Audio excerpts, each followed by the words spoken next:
Bismillahirrahmanirrahim. Assalamualaikum warahmatullahi wabarakatuh. Alhamdulillahi wa kafa. Wassalatu wassalamu ala rasulihil mustafa wa ala alihi wa ashabihi ahli sidqi wal wafa. Asyhadu an la ilaha illallah wahdahu la syarika lah. Wa ashhadu anna Muhammadan abduhu wa rasuluh la nabiyya wa la rasula ba'dah. Allahumma 'allimna ma yanfa'una wanfa'na bima 'allamtana warzuqna 'uluman nafi'ah ya 'alim.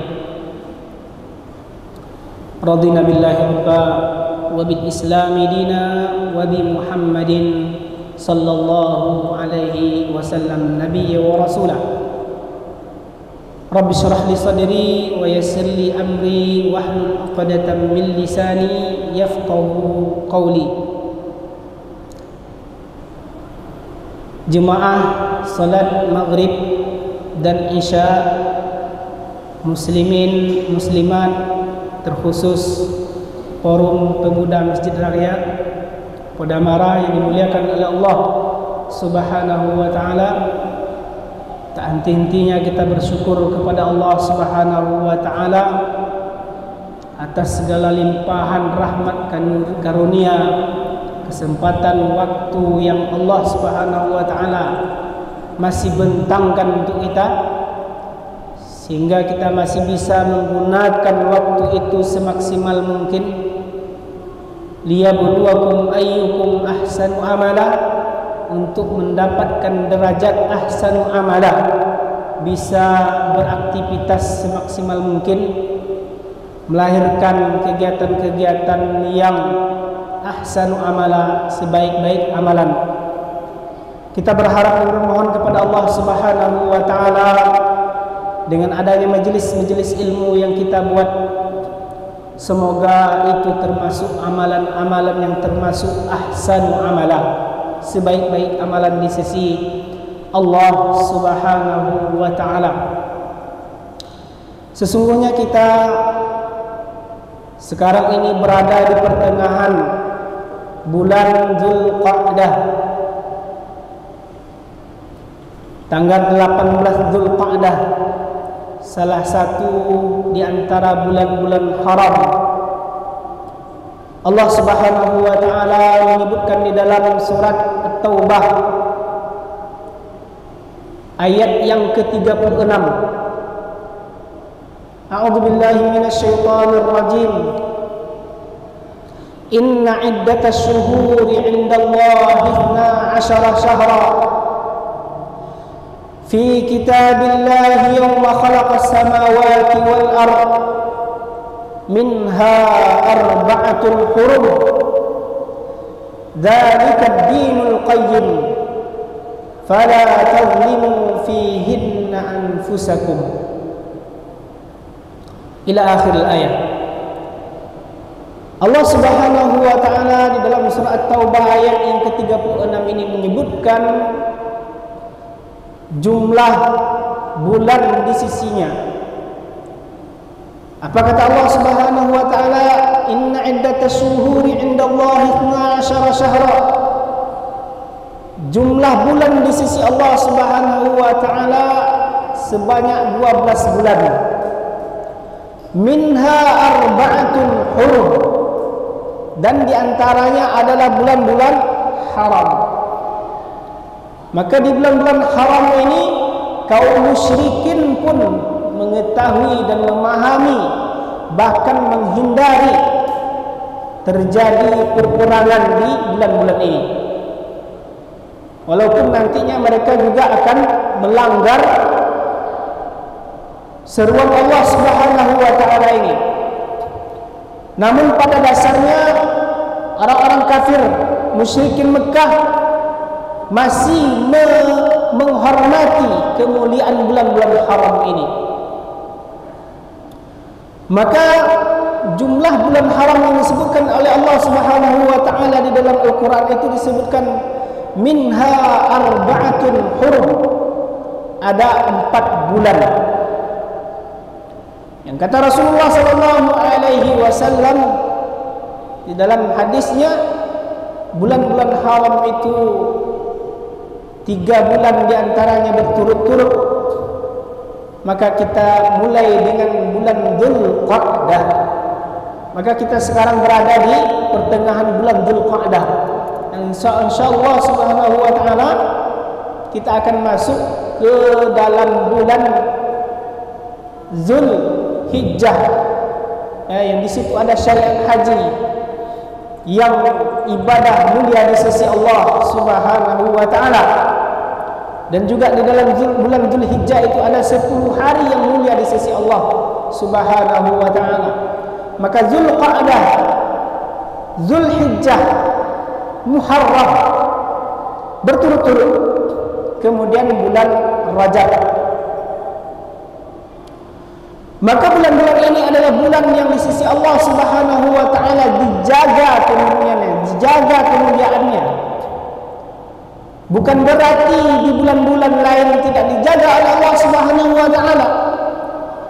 Dan bukan berarti pula ketika di bulan-bulan haram Allah subhanahu wa ta'ala menganggap nilai besar pahala di bulan yang haram ini, bahkan dibaliknya besarnya nilai dosa ketika seseorang melakukan dosa di bulan-bulan haram. Bukan berarti di luar bulan haram itu entengnya kita melakukan dosa. Di mana kata para ulama, ketika seseorang terbiasa melakukan ketaatan di bulan-bulan haram, setelah bulan Ramadan mereka melakukan ibadah puasa, masuk di bulan Syawal mereka juga menyambung 6 hari puasa di bulan Ramadan, puasa sunat di bulan Syawal 9 hari, kemudian dilanjutkan di bulan Zulqa'dah, Zulhijjah, Muharram, Rajab. Yang keempat-empatnya itu adalah bulan-bulan haram, bulan yang sangat dimuliakan oleh Allah subhanahu wa ta'ala. Bahkan disebutkan dalam sebuah riwayat, tidaklah puasa sunat yang paling utama setelah bulan Ramadan melainkan puasa di bulan Muharram. Ini menunjukkan bahwa bulan-bulan ini adalah bulan yang mulia di sisi Allah subhanahu wa ta'ala. Dan di dalam bulan-bulan haram itu ada 10 hari yang Allah subhanahu wa ta'ala langsung bersumpah. Di dalam awal surat Al-Fajr, wal fajri wa layalin ashar. Maka para ulama di antara penafsiran mereka, ketika Allah subhanahu wa ta'ala bersumpah di bulan-bulan haram itu, bersumpah di dalam surah Al-Fajr wa layalin ashar, mereka berpendapat bahwa yang dimaksud dengan wa layalin ashar dan demi malam yang 10 itu adalah 10 hari di bulan Zulhijjah. Maka keutamaannya sangat besar. Bahkan Nabi SAW menyebutkan keutamaan di bulan 10 hari di bulan Zulhijjah itu. Kata Nabi SAW, tidaklah amal soleh yang dilakukan, tidak ada amal soleh yang lebih utama dilakukan bagi seseorang yang lebih mulia daripada 10 hari di awal bulan Zulhijjah. Maka para sahabat mengatakan, ya Rasulullah, walal jihad fisabilillah, tidak juga jihad di jalan Allah subhanahu wa ta'ala, walal jihad fisabilillah, dan tidak juga jihad di jalan Allah, kata Rasulullah, kecuali seseorang yang berjihad, yang berperang di jalan Allah subhanahu wa ta'ala dengan jiwanya, membawa hartanya, kemudian dengan jiwa dan harta itu tidak ada lagi kembali satupun. Artinya dia syahid, hartanya habis di jalan Allah subhanahu wa ta'ala, itu dia mendapatkan kemuliaan. Tapi kalau seandainya cukup cuma jihad saja, maka keutamaan bulan 10 hari di awal bulan Zulhijjah itu lebih utama. Maka kaum muslimin, jemaah salat maghrib dan Isya yang dimuliakan oleh Allah Subhanahu wa taala. Ketika kita bercerita tentang fenomena pemuda, ya, kita kaitkan di bulan haram, di bulan-bulan haram ini, maka seorang pemuda yang besar kegelisahannya, yang besar tanggung jawabnya, dia akan melakukan hal-hal yang terbaik di bulan ini.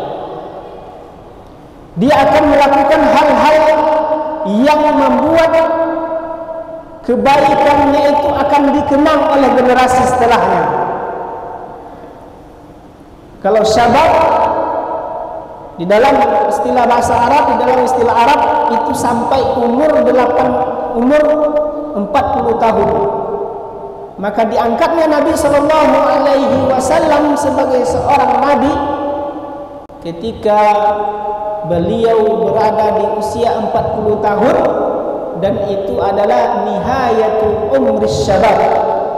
Nihayatul umris syabab, yaitu akhir daripada umur seorang pemuda, level kepemudaan sampai umur 40 tahun.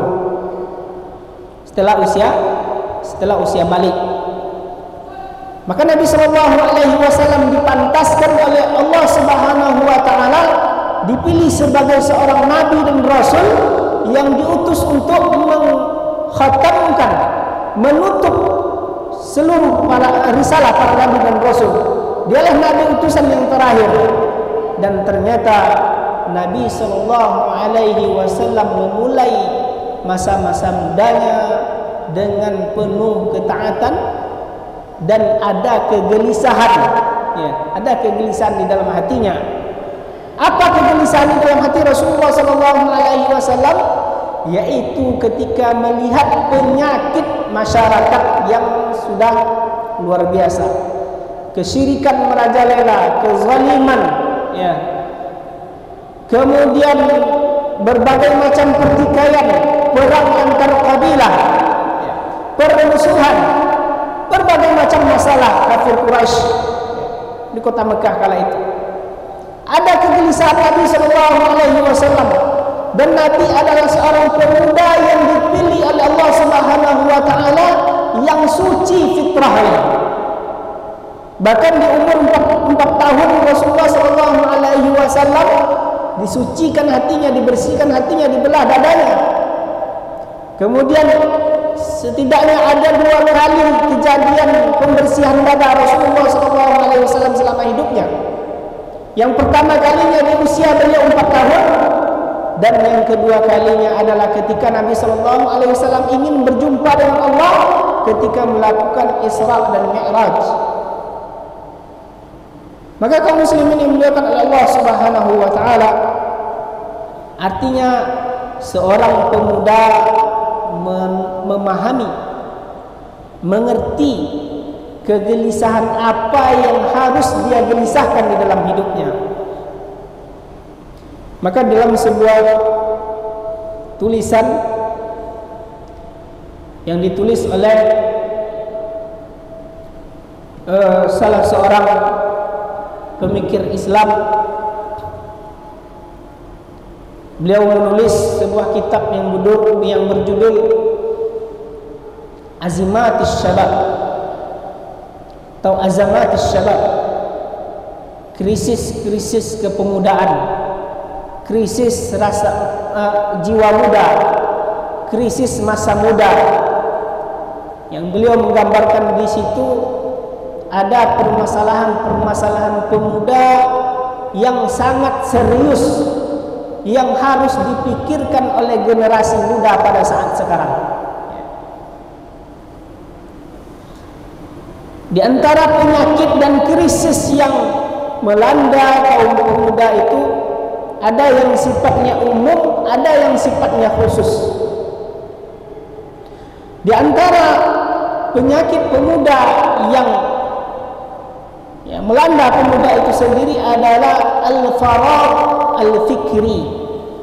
Al-faragh al-fikri. Krisis pertama adalah yang dialami para pemuda generasi di sepanjang zaman, ya, kalau bisa dikatakan sepanjang zaman, ya terkhusus di zaman kita, adalah al-faragh al-fikri, kosongnya nilai hidup mereka, kosongnya tujuan hidup mereka, kosongnya cita-cita. Ini tidak jelas tujuan hidupnya. Kalau kita menjumpai pemuda-pemuda yang seperti ini, maka bagaimana kita akan mengharapkan kebangkitan Islam dengan pemuda-pemuda yang di dalam dasar diri mereka al-faragh al-fikri, kosong nilai tujuan hidup mereka, tak tahu tujuan hidup. Ditanya cita-citanya tidak tahu. Ditanya tujuan hidupnya, kenapa dia harus kuliah, kenapa dia harus belajar, dia tidak tahu. Karena kosong pandangan cita-citanya ke depan, tidak ada yang dia ingin lakukan.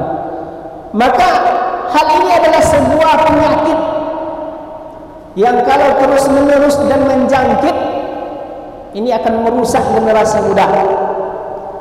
Yang terutama diungkapkan oleh para ulama bahwa su'ul adabi yu'di, bahwa penyakit yang buruk itu pasti akan menular.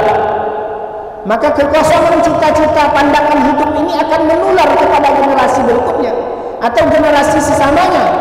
Maka harus diobati.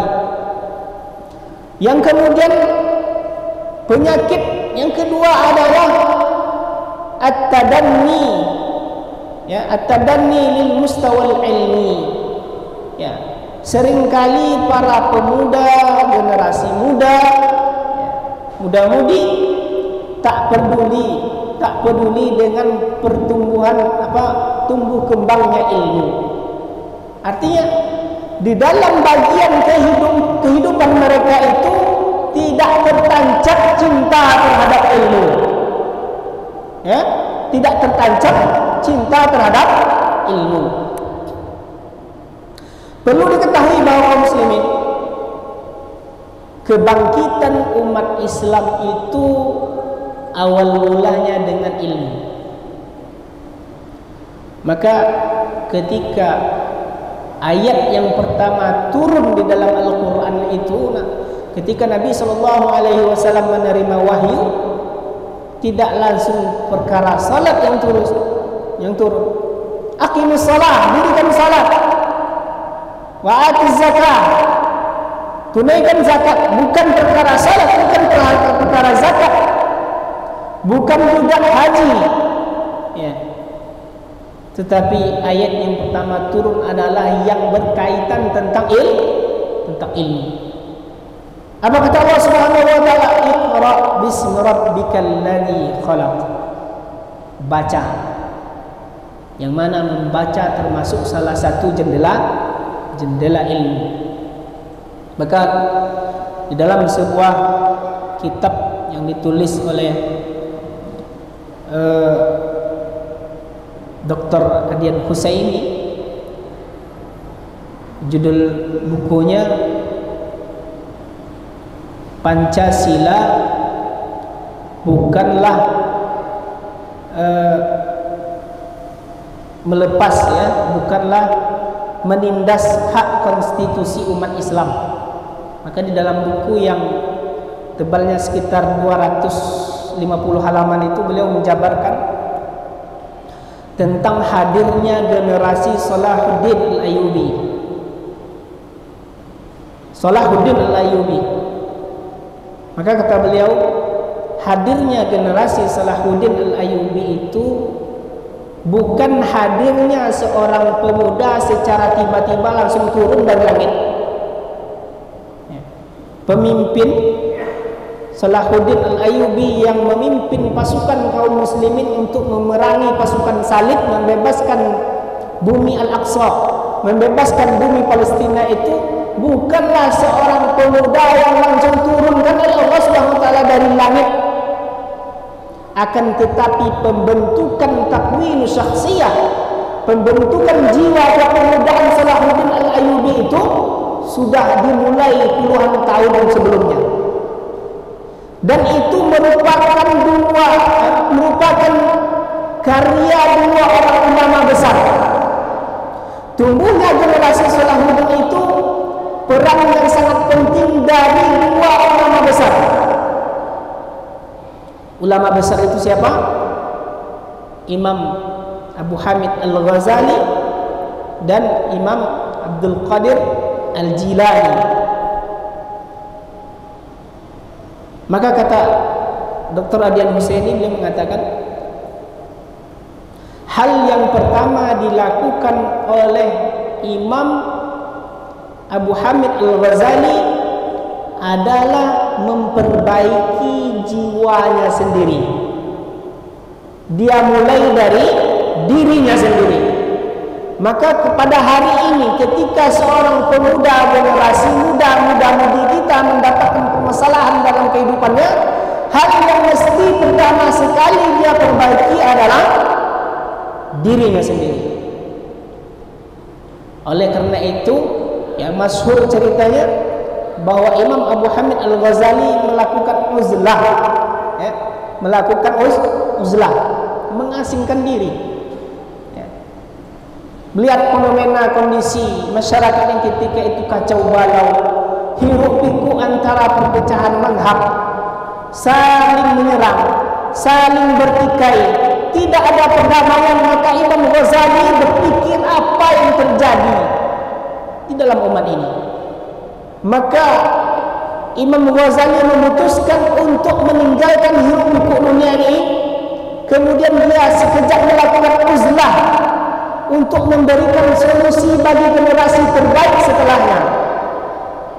Dan subhanallah, ketika dia melakukan uzlah itu, pengasingan diri, jangan kita bayangkan hanya melakukan ibadah, hanya salat, puasa, kemudian dia tidak peduli dengan lingkungan sekitarnya. Ini salah, bukan seperti itu. Tetapi uzlahnya Imam Al-Ghazali, dia memikirkan sesuatu apa yang mesti dia lakukan untuk generasi ini. Maka ketika Imam Ghazali memulai dari dirinya sendiri, memperbaiki dirinya sendiri, memperbaiki niatnya, memperbaiki hatinya, memperbaiki kondisi jiwanya, maka dia simpulkanlah bahwa penyakit yang sedang diidap oleh generasi umat ketika itu adalah jauhnya mereka dari ilmu. Jauh mereka dari ilmu, pasti akibatnya akan jauh dari mereka memuliakan para ulama. Pasti itu. Kalau seseorang tidak lagi memuliakan ilmu, dia akan pasti terjebak ke dalam ketidakmemuliaan memuliakan para ulama. Pasti. Kenapa? Karena dia tidak paham ilmu. Bagaimana dia memuliakan ahli ilmu? Maka ketika Imam Al-Ghazali melihat penyakit itu dan paham bagaimana memberikan solusinya, maka dia tulislah sebuah karya yang sangat fenomenal. Apa bukunya? Ihya Ulumuddin. Ya. Kitab Ihya Ulumuddin. Ihya artinya berasal dari kata hayyun, hidup. Haya, kehidupan. Ihya, menghidupkan. Ulum, ilmu-ilmu. Ad-din, agama. Menghidupkan ilmu-ilmu agama. Subhanallah. Lahir karya ini di antara awal-awal pembahasan yang dibahas oleh Imam Al-Ghazali adalah tentang pentingnya melakukan amar ma'ruf nahi munkar.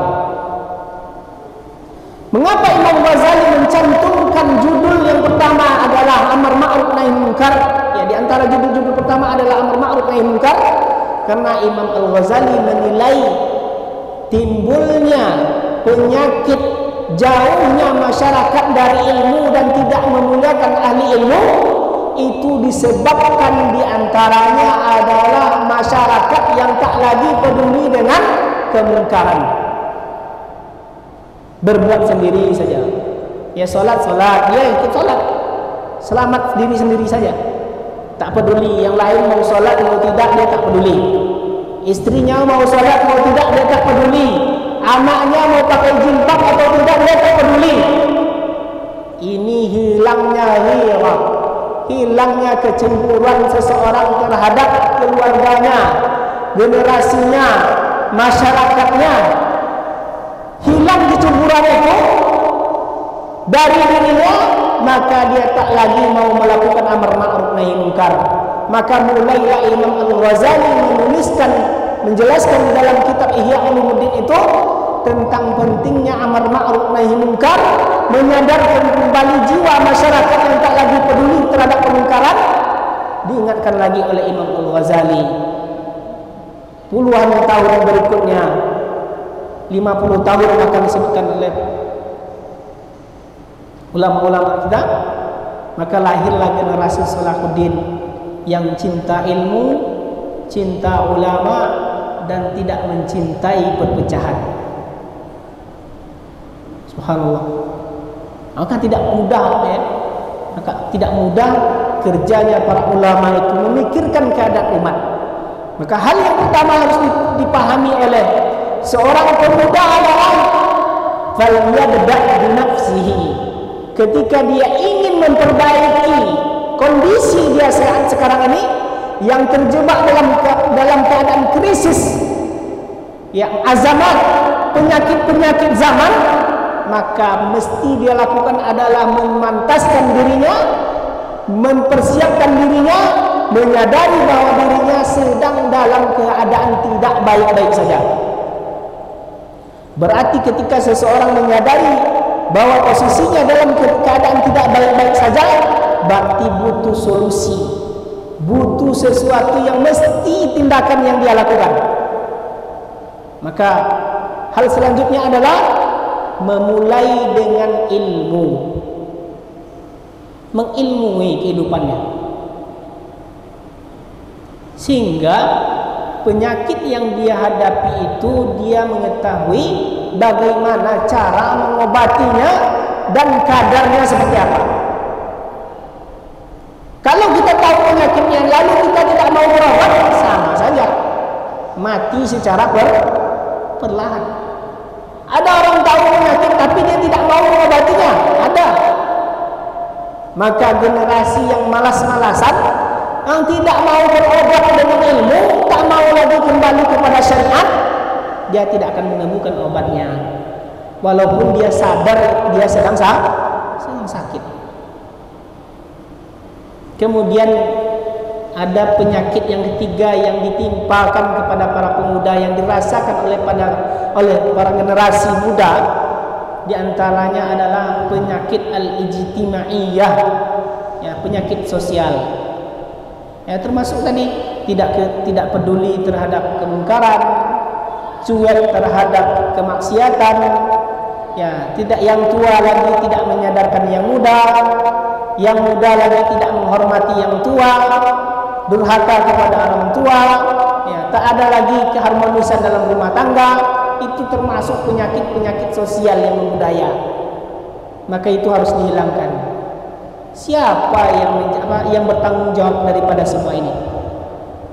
Setelah penulis menyebutkan bahwa yang termasuk bertanggung jawab di situ adalah orang-orang tua, orang-orang yang diberikan wewenang untuk mengatur semua kehidupan, ya, para hukama, pemimpin, dan yang terpenting adalah diri setiap orang itu, diri setiap pemuda itu. Maka ibda' binafsik, mulailah dengan diri sendiri ketika ingin memperbaiki diri.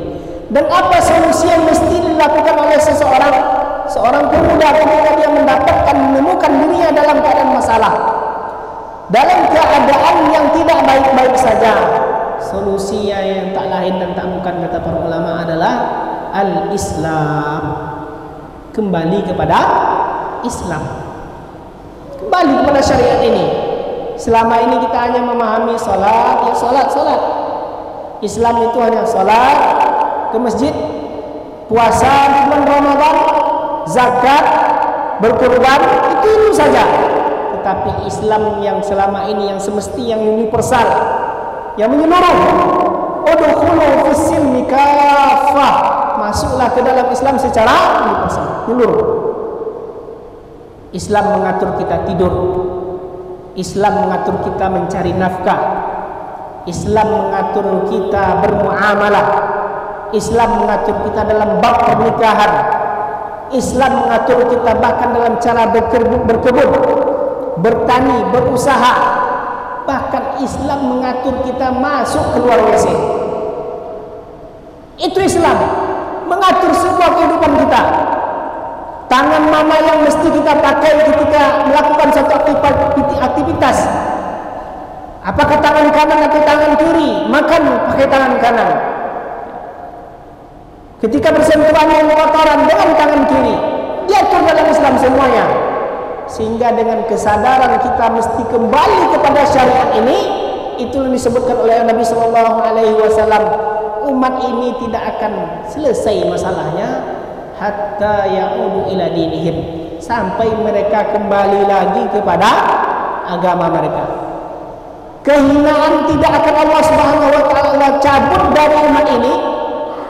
Ya, musuh-musuh Islam enteng ya, tidak menganggap keberadaan umat Islam. Ya, mencaci maki kitab umat Islam, mencaci maki nabi umat Islam, mencemooh syariat Islam. Ya, yang baru-baru ini kan ada politikus India yang mencaci, menghina Rasulullah SAW dan istrinya Aisyah radhiyallahu anha. Kalau kita tidak tahu Islam, tidak tahu sejarah Nabi SAW, bagaimana kita melakukan pembelaan terhadap Nabi SAW? Maka lagi-lagi ketika seseorang itu sudah menyadari bahwa itu penyakitnya adalah kembali kepada Islam, dia pasti akan belajar sejarah Islam. Dia bisa menjawab cecaan makian itu dengan ilmu. Maka itulah ini disebut oleh Imam Al-Ghazali itu, solusi seseorang ketika mau kembali memperbaiki masyarakatnya adalah dengan ilmu, menghidupkan lagi halaqah-halaqah, majelis-majelis ilmu, sehingga umat itu kembali cerah setelah cahaya mereka redup oleh berbagai macam penyakit zaman. Maka kaum muslimin, pemuda-pemudi Islam yang dimuliakan oleh Allah Subhanahu wa taala, dalam sebuah hadis disebutkan tentang kekaguman Allah Subhanahu wa taala kepada para pemuda. Allah kagum kepada para pemuda. Riwayat ini disebutkan oleh Imam Ahmad dan Abu Ya'la.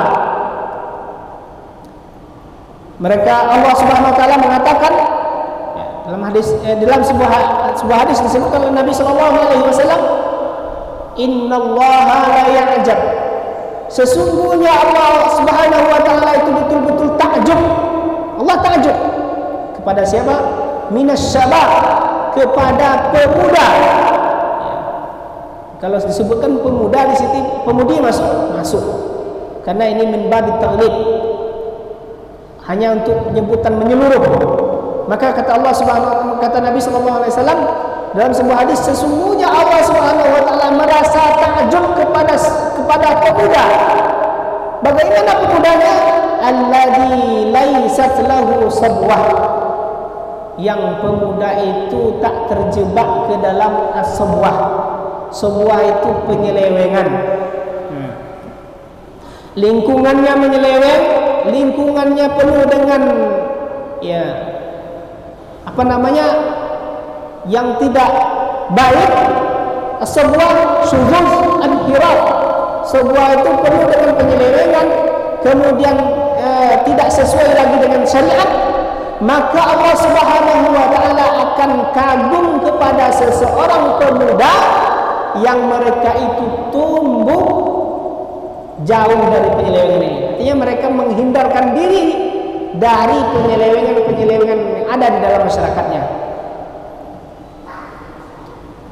Kemudian maka disindir oleh Nabi sallallahu alaihi wasallam dalam sebuah hadis, "Intanim khamsan qabla khamsin." Peliharalah 5 hal ya, sebelum 5 hal itu hilang dari seseorang. Termasuk diantaranya syababuka qabla haramik, masa mudamu sebelum masa tua. Ini betapa pentingnya masa muda. Kemudian Nabi sallallahu alaihi wasallam dalam hadis lain menyebutkan juga bahwa tidak akan bergeser kedua kaki Bani Adam sehingga dia mempertanggungjawabkan an umrihi fima afna, tentang umurnya bagaimana dia habiskan, wa an syababihi fima abla, dan tentang masa muda kemana dia lewatkan. Pertanyaan ini sekarang, bukankah masa muda itu termasuk dari bagian umur manusia? Termasuk. Tetapi kenapa kata para ulama Nabi sallallahu alaihi wasallam mengkhususkan penyebutan masa muda, yang masa muda itu termasuk juga bagian umur? Maka kata para ulama, karena di masa muda itulah seseorang akan banyak melakukan dengan kekuatan fisiknya berbagai macam aktivitas, baik itu yang berupa kebaikan atau keburukan. Maka di masa muda yang kuat itulah dia akan ditanya di hadapan Allah Subhanahu wa taala. Kaum muslimin dimuliakan oleh Allah Subhanahu wa taala, di dalam sebuah kitab juga disebutkan oleh Abdullah Nasihul Wad, yang menulis tentang peran pemuda, Daurus Syabab fi hamli risalatil Islam, peran pemuda di dalam mengemban risalah Islam. Maka dia menuliskan petikan dari perkataan seorang pemuda yang diangkat menjadi khalifah, dan ketika itu umurnya tidak salah baru 12 tahun, yaitu Harun Ar-Rasyid. Saking cemerlangnya di masa kepemimpinannya, apa yang dia katakan kepada dia berdialog kepada awan, awan ketika itu mendung, maka dia berdialog. Apa katanya? Amtiri haitsu syi'ti fa inna kharajaki sayuhmal ilaina. Wahai awan yang mendung, curahkanlah hujanmu sekehendak hatimu, karena hasil-hasil pajak pasti akan dibawa ke negeri kami. Apa maksudnya?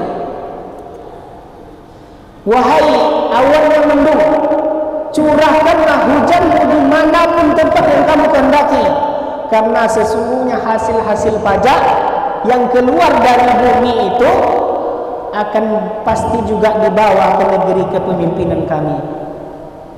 Ini menunjukkan kecemerlangan masa muda Harun Ar-Rasyid, yang ghirah keislamannya, yang bahkan di masa Harun Ar-Rasyid ini dia membuat Baitul Hikmah, perpustakaan, yang di situ dia memuliakan para ulama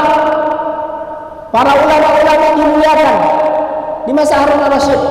Padahal Harun Ar-Rasyid itu ketika dia menjadi khalifah umurnya hanya 12 tahun, pemuda, sangat belia. Ini menunjukkan peran pemuda itu di dalam Islam luar biasa. Maka kalau ada pemuda yang sedang bermasalah dengan kehidupannya sekarang ini, cepat kembali kepada syariat ini, belajar ilmu, hadiri majelis-majelis ilmu, supaya kembali lagi masa-masa kebaikan untuk dirinya itu, baik untuk dirinya sekarang ataupun untuk generasi yang ke depan. Kemudian perkataan seorang panglima perang, ketika dia diutus oleh khalifah, dia berada di dalam kapal, kemudian dia menelusuri lautan, kemudian dia berdoa, Allahumma rabba Muhammadin laula hadzal bahr la fatahtu dunya fi sabili ilahi kalimatik. Ini perkataan pemuda, perkataan generasi muda seperti ini. Apa makna ungkapannya? Allahumma rabba Muhammadin laula hadzal bahr la fatahtu ad-dunya fi sabili ilahi kalimatik. Ya Allah, Tuhannya Nabi Muhammad SAW, kalaulah bukan karena laut yang luas dan bentang ini, niscaya aku akan buka dunia ini untuk tujuannya satu, li'ila'i kalimatik, untuk meninggikan katamu, untuk meninggikan kalimatmu ya Allah, meninggikan syariat Islam ini. Maka kegelisahan umat Islam, kegelisahan seorang pemuda, pemudi terhadap generasinya, terhadap lingkungannya adalah dia selalu mempertanyakan terhadap dirinya, adakah di masa, di tempat dia sekarang ini hidup, tinggikah kalimat Allah di sana? Jadi kalau ada kesadaran ini, dia akan mau memperbaiki diri, dia akan mau meninggikan kalimat Allah Subhanahu wa taala, karena dia paham bahwa tujuan hidup ini adalah li'ila'i kalimatillah, ya, beribadah kepada Allah dan untuk meninggikan agama Allah Subhanahu wa taala. Mungkin sampai di sini kita cukupkan karena azan Isya. Barakallahu fikum. Assalamualaikum warahmatullahi wabarakatuh.